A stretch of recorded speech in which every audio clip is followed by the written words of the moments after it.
हो चुका है इसलिए कह रहा हूँ क्योंकि मैंने हमेशा कहता हूँ मेरी ज़िंदगी का वाहिद अफसोस ये है कि मैंने अपनी ज़िंदगी के पहले 16-17 साल सिर्फ इस सोच के साथ गुजार दिए कि मौला अली अलैहिस्सलाम सिर्फ एक सहाबी हैं। उनकी ज़िंदगी को नहीं पढ़ा, उसकी ज़िंदगी को नहीं जाना, उनकी ज़िंदगी को परखा नहीं, उनकी ज़िंदगी से कुछ सीखा नहीं, उनकी ज़िंदगी को समझा नहीं, जाना ही नहीं कि वो कौन है, उनका विजडम क्या है, उनकी नॉलेज क्या है, उनको अल्लाह ने फजीलत कितनी अता की है। सो मैं जिनके इश्क में अब कह लीजिए कि डूब चुका हूँ या भीग चुका हूँ, तो ये उनकी जूतियों का भी सदका शायद नहीं है। वो क्यों नहीं है वो मैं आपको एक मिसाल के तौर पर देता हूँ कि जिससे मैं इश्क कर रहा हूँ वो किस मुकाम पर थे और मुकाम पर हैं, तो फिर उससे रिलेट कीजिएगा तो फिर ये तो जूतियों का सदका भी नहीं है।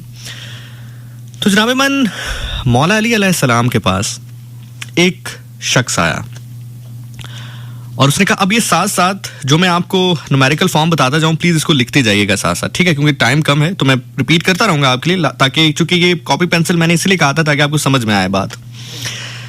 मौला अली अलैहिस्सलाम के पास एक शख्स आया और कहा कि हम एक बहुत मुसीबत में फंस चुके हैं मौला अली। तो मौला अली अलैहिस्सलाम ने फरमाया कि क्या मुसीबत है बताओ। कहा कि मेरे वालिद फौत हो चुके और उनके 17 ऊंट थे और उन्होंने जाते हुए वसीयत हमें कर दी, हम 3 भाई और तीनों को डिस्ट्रीब्यूट भी कर दिया, हिस्सा हमें बता भी दिया, लेकिन अब जितने ऊंट हैं और उनके बताए हुए वसीयत के मुताबिक वो हमें पूरे नहीं आ रहे, हम क्या करें। हम अगर थोड़ा ऊपर नीचे करते हैं तो उनकी वसीयत टूटती है और अगर ऊपर नीचे नहीं करते तो फिर किसी एक का नुकसान होगा और कोई तीनों भाइयों में से कोई भी नुकसान अपना जो है वो करने के लिए तैयार नहीं है। तो मौला अली अलैहिस्सलाम ने कहा कि तुम्हारे वालिद कितने ऊंट छोड़ कर गए। तो उस शख्स ने कहा कि मेरे वालिद जो ऊंटों की तादाद छोड़कर गए हैं वो है 17, लिख लीजिए, ऊंटों की तादाद है 17 और उन्होंने हमें यह भी बताया कि आपने मेरे मरने के बाद इनको डिस्ट्रीब्यूट कैसे करना है, किस बेटे को कितना हिस्सा मिलेगा। तो मेरे वालिद साहब ने मुझे कहा कि जो तुम हो यानी कि जो मेरा सबसे बड़ा बेटा है उसको इसका निस्फ मिलेगा यानी कि आधा हिस्सा मिलेगा, जो तुम्हारे से छोटा है यानी कि जो दूसरा बेटा है उसको इसका 1/3 हिस्सा मिलेगा यानी कि तीसरा हिस्सा मिलेगा, और जो तुमसे भी छोटा है यानी कि जो तीसरा भाई है तुम्हारा और मेरा तीसरा बेटा है उसको 9वां हिस्सा मिलेगा यानी कि 1/2, 1/3 एंड 1/9 यानी कि पहले भाई को आधा हिस्सा मिलेगा पूरे माल में से, 17 ऊंटों में से आधा हिस्सा मिलेगा बड़े भाई को, जो दूसरा भाई है उसको तीसरा हिस्सा मिलेगा 17 ऊंटों में से, और जो तीसरा भाई है उसको 9वां हिस्सा मिलेगा 17 ऊंटों में से। तो मौला अली अब हम तकसीम करते हैं तो ये तकसीम होता नहीं है। अब तकसीम कैसे नहीं होता, अगर आप खुद भी थोड़ा सा मैथ्स जानते हो, अब आप 17 को हाफ अगर करें तो पहले ही भाई के ऊपर मसला बन जाएगा क्योंकि 17 का हाफ हो ही नहीं सकता। लाइक फॉर एग्जाम्पल 8 और 8 16 होता है, ठीक है, 8.5 ही बनते हैं, तो 8.5 कैसे करें, ऊंट तो जिंदा होता है, अब ऊंट को दरमियान में से काटा तो जा नहीं सकता कि उसको आधा ऊंट काट के दे दें। तो अब हम बड़ी मुश्किल में हैं, बताइए हम क्या करें, बताइए हम क्या करें। मौला अली अलैहिस्सलाम ने कहा कि आप परेशान ना हो और अपने एक गुलाम को हुक्म दिया कि जाइए बैतुल माल से एक ऊंट लेकर आए, ठीक है। अब 17 ऊंट हैं उनके पास जो उनके वालिद साहब छोड़ गए, पहले भाई का हिस्सा उनके वालिद साहब बता गए कि 1/2 यानी कि आधा हिस्सा, दूसरा जो भाई है उसके लिए 1/3 हिस्सा यानी कि तीसरा हिस्सा, और जो तीसरा भाई है उसको कह गए कि 1/9 यानी कि 9वां हिस्सा मिलेगा 17 ऊंटों में से। अब एक ऊंट आ चुका है बैतुल माल से मौला अली अलैहिस्सलाम के हुक्म के ऊपर, तो अब कितने ऊंट हो गए टोटल, 18, लिख लीजिए 18 ऊंट हो गए, ठीक है, 17 उनके वालिद के और एक ऊंट हो गया अब बैतुल माल का।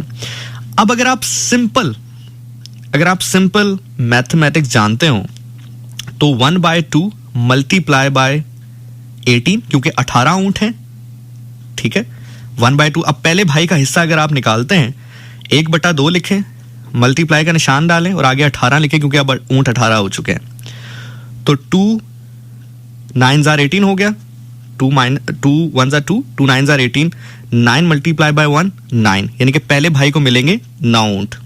दूसरे भाई की जानिब आते हैं जिसका हिस्सा जो है वो तीसरा हिस्सा है, तो 1/3 मल्टीप्लाई बाय 18, 3 कितने होते हैं तो 18 आते हैं, 3 6 are, ठीक है, 3 multiply by 6 is equal to 18 यानी कि 6 ऊंट मिलेंगे दूसरे भाई को। तीसरे भाई की जानिब आते हैं तो 9वां हिस्सा है उसका 1/9, ये हदीस से सही है, ये 9वां हिस्सा उसको चाहिए, तो 1/9 मल्टीप्लाई बाय 2, मल्टीप्लाई बाय 2, क्योंकि 9 2 ज़ार 18, 18 ऊँट है ना, 1/9 मल्टीप्लाई बाय 18, तो 9 को कितनी दफ़ा ज़रब देंगे तो 18 होगा 2 दफ़ा, तो 9 2 ज़ार 18, 2 मल्टीप्लाई बाय 1 2, यानी कि तीसरे भाई को हिस्सा मिलेगा, 2 ऊँट मिलेंगे। अब यहां पर मजे की बात मैं आपको बताता हूं, पहले भाई को मिल गए 9 ऊँट, दूसरे भाई को मिल गए 6 ऊँट, तीसरे भाई को मिल गए 2 ऊँट। अब जरा इन ऊँटों को गिने, 9 और 6 कितने होते हैं? 15। 9 और 6 कितने होते हैं? 15। 15 और 2 जरा आखिरी वाले भाई के मिलाइए, कितने हो गए? 17। 17 ऊँट तकसीम हो गए। जो एक ऊँट बैतुल माल से लाए थे वो वापस भिजवा दिया। आहा, सुभान अल्लाह। समझ आई आपको बात? अब यहां पर जो सबसे मजे की बात है, सबसे मजे की बात है, जिसको जो है वो बहुत सारे लोग जो हैं वो इसको कहते हैं, चले ये तो तकसीम हो गई, लेकिन इससे ज्यादा मजे की बात पता क्या है? इससे ज्यादा मजे की बात है, अब आप लोग सोच रहे होंगे कि यार जब ये डिवाइड हुए हैं तो किसी ना किसी तरह तो किसी का नुकसान हुआ होगा, किसी भाई को कम मिला होगा। ये तो हो नहीं सकता कि किसी भाई का जो है वो इतना स्ट्रांग जो है ना मिला हो। तो जनाब अब इसको डिवाइड कर लें। अगर 17 ऊँट हों और 17 ऊँट का हाफ दिया जाए तो 8.5 बनते हैं, यानी कि पहले भाई को उसके वालिद के हिसाब से 8.5 ऊँट मिलने चाहिए थे, लेकिन उनको मिले 9 ऊँट, यानी कि जितना उसका हिस्सा था उससे ज़्यादा ही मिला। दूसरे भाई को मिलने चाहिए थे, अगर आप 17 को डिवाइड करते हैं 3 के ऊपर, तीसरे हिस्से के ऊपर, तो उसको मिलने चाहिए थे 5.6% ऊँट, यानी कि 5.6 उसको मिलना चाहिए था ऊँट का हिस्सा, लेकिन उसको मिले 6 ऊँट, यानी कि जितना उसका हिस्सा था उससे ज़्यादा ही मिला। इसी तरह अगर आप तीसरे भाई का हिस्सा कैलकुलेट करते हैं 17 डिवाइडेड बाय 9, तो उसको मिलना चाहिए था 1.88 हिस्सा, लेकिन उसको मिले 2 ऊँट, यानी कि जितने भाई थे, जितने भी भाई थे, उनको उनकी तादाद से या जितना हिस्सा उनके हाँ पहुंचा था, आया था, उससे ज्यादा मिला। ठीक है, डिवाइड भी हो गए, वो 17 ऊँट के 17 ऊँट तकसीम भी हो गए तीनों भाइयों में, हिस्सा भी किसी का नहीं मरा, और वो जो एक बैतुल माल वाला ऊँट था वो वापस भी भिजवा दिया।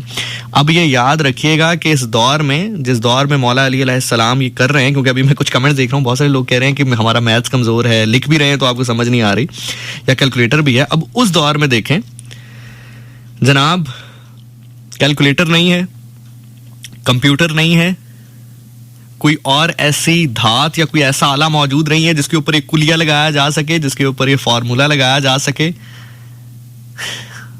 इसलिए तो मैं कहता हूं, अब मैं सतर्क कहूंगा, मैं आगे जाऊंगा, इसलिए मैं कहता हूं कि काश मौला अली अलैहिस्सलाम सिर्फ मिंबर पे बैठ कर बोलते और आगे वाले सिर्फ उनको सुनते, सिर्फ उनको सुनते।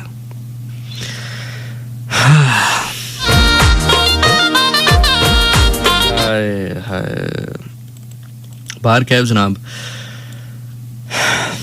काश वो बोलते और आगे वाले सिर्फ उनको सुनते, सिर्फ उनको सुनते। एनीवे जनाब, ये बात है, ये तमाम तर चीज़ें हैं जो कि मैं आपको, क्योंकि मेरे से सवाल ये किया गया था, मैं यकीन जाने, मैं चाहता तो मैं ये कह सकता था जनाब मैं बड़ा हाफजा है जी मेरा, मैं सवेरे उठ के 6 बादाम खाना, मैं राती बादाम खाना, मैं सवेरे कुछ भी। अब ऐसा नहीं है कि मैं ये नहीं कह रहा कि मेहनत नहीं होती है, कुछ नहीं होता, मेहनत है, सब कुछ है, लेकिन जो आप मेरे से अगर पूछें तो ये कुछ चीज़ें ऐसी होती हैं जो टैलेंट से आगे की कहानी होती है। वो टैलेंट से, या जो आपकी अपनी एक कह लीजिए ना कि ताकत है या कुव्वत है, वो उससे आगे की कहानी होती है। तो ये मैं आपको हकीकत बता रहा हूँ कि ये उससे आगे की कहानी है। तो ये तो मैंने सिर्फ आपको एक हल्की सी, मेरा ख्याल से मौला अली अलैहिस्सलाम का 0.000001% भी उनकी पर्सनैलिटी का नहीं बताया। और आप ये देखें तो आप मतलब दिमागी तौर पर फारिग हो जाते हैं कि किसी शख्स ने इतनी महारत के साथ ये सोचा भी कैसे, जब न कैलकुलेटर है न कंप्यूटर है। खैर आगे बढ़ता हूं।